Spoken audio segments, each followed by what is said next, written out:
You want to know how to clean your Xbox controller, and to do that you need to take it apart. It's a very simple and non-hazard process. You're not going to break it, you'll be fine. There'll be a sticker once you take your batteries out and the cover off, which you can do on this controller just by popping this off. And once you're in here, you take a screwdriver of some kind. The bit for this is a T8. And if you don't have it, you could strip the screw, which would make it unusable, but if you're willing to take the risk. And then you need to unscrew it, like so. These screws are small and easy to lose, so I recommend you put them on some sort of black surface and a place that you won't miss them.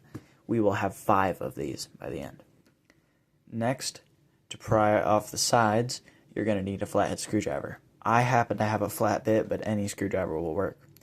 I do recommend caution when doing this, though, because if too much extreme force is applied, like when I was first doing this with mine, you can tear the seams on your remote. Sadly, I cannot do this with one hand, but you're going to want to control the controller and stick this in at a downward angle and pull up. You see, mine is coming apart easy because I've taken it apart and cleaned this controller before the video to verify everything I'm doing works. So you should have something like this, and once you feel like you have a sufficient amount of the separators undone, you can pull on it, and just like that, you've taken off one panel. Repeat on the other side. Same process like this, pry them out. Alright, when you're done, your controller should look something like this.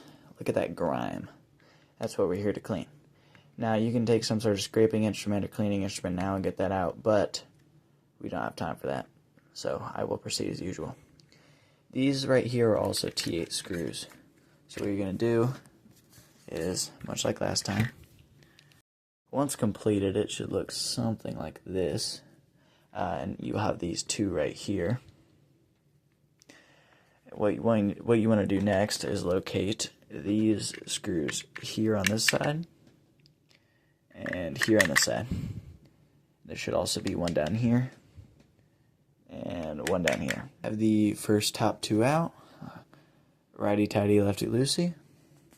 Now we're on to the bottom 2. Now, once you unscrew those bottom 2, like so, you should be able to just pick it up like this and reveal the internals.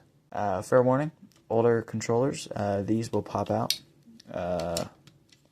but you can just pop them back into place and just make sure they're in there when you put the controller together, and the plastic will hold it down. You're going to want to take your controller, be careful not to break anything on there. I say that as I handle it roughly. The top will come off too, and this is what you'll be presented with. The way that you want to take these off is you just pop the joysticks off. Place one on the left for left joystick and one on the right for right joystick. This is what you have now. From here, you should be able to clean it as is necessary. Now you should take this metal ring and apply pressure, pulling kind of up on this end, on this side. And once you're done, you can use some sort of flathead screwdriver to pry it out on either side. You should be able to take the metal ring off and access the D-pad. I would like to note, when putting the D-pad back in, this shorter end goes here, as these ends will not clear it. Then, once you're done, we start the reassembly process. You just watch the assembly process, and it's the reverse of that, so, you know, it's not the most complicated thing in the world, but if there's any confusion, I wouldn't want to leave you guys hanging. First, as you can see me doing, you're going to want to put your sticks back on, and then it doesn't matter how you do this. I personally like to set it like this first. You're going to set the controller down here. It's mildly difficult to do with one hand, but make sure everything's all lined up. Great indicator is if it lines up with this here, and then you're going to take your freshly cleaned top, which mine is not, and line it back up on here. Flip her over, and right here, we take one of our 1, 2, 3, 4, 5 screws, drop her in there. Right. So, once you have this back in here, you should have 4 screws remaining. And make sure that's tightened in there. It is normal to see this bit here. it's time to move on to putting the frame back together. So you're going to take one of these screws you see here and drop them back in there. After putting these in on both sides, you are then going to take your 2 remaining screws and put it in on this side and this side. Step is to take one of these and simply just push them back into place. Shouldn't be particularly hard, although I can't do it with one hand, so I'll see you in a second. And just like that, she's done.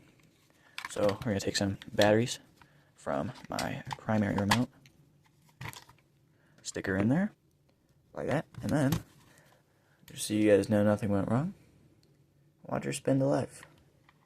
It works, all the buttons.